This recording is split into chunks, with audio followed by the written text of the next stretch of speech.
Mimi najua kwa nini mnatushuku. Na nitawaambia kwa nini mtatushuku. Mumesikia viongozi wengi wakiongea vile kina Sifuna wanaongea. Kuna watu pale ndani ya ODM walikuwa wanasema siwezi onekana na Kasongo. Sasa yeye ni waziri. Kuna wale walikuwa wanasema kama vile sisi tunasema hatutanunuliwa. Walinunuliwa, walipigwa mnada kama mbuzi tu.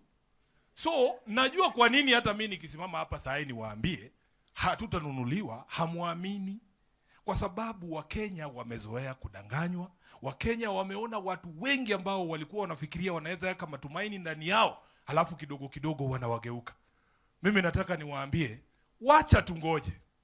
Wacha tungoje. Kule Western niliwauliza kati yao na mimi, wacha tuone nani atatoroka wa kwanza. Na nataka nirudie hapa nikiwa Nyeri. Wacha tuone kati yenu na nyinyi na mimi na sisi wanalinda mwananchi nani atatoroka wa kwanza. Mumenyamaza ni kama nyinyi mnajua. Unajua, moderator ya mwisho, Mheshimiwa Rigiji, kuna jambo ambalo lazima nikuexplainie.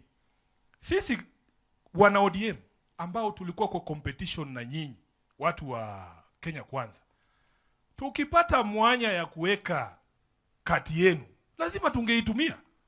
Sasa wakati impeachment yako imekuja, wacha nikwambie tu ukweli. Mimi ni SG wa ODM. Naangalia naona hapa hao watu wawili wameanza kugombana, wacha tuongeze sisi moto, wakozane wao, ni shauri yao, si hao unajua pale walituana. Kweli tu kweli nataka niulize hapa Nyeri. Mlikuwa mnataka nifanye nini kama SG wa ODM? Si ilikuwa nitafutie chama yangu nafasi, si ndio? Na si unaona Kasongo ameingia kwa shida.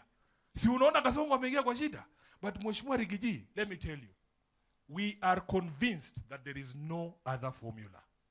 Before God, there is no other formula other than a united ticket against William Ruto.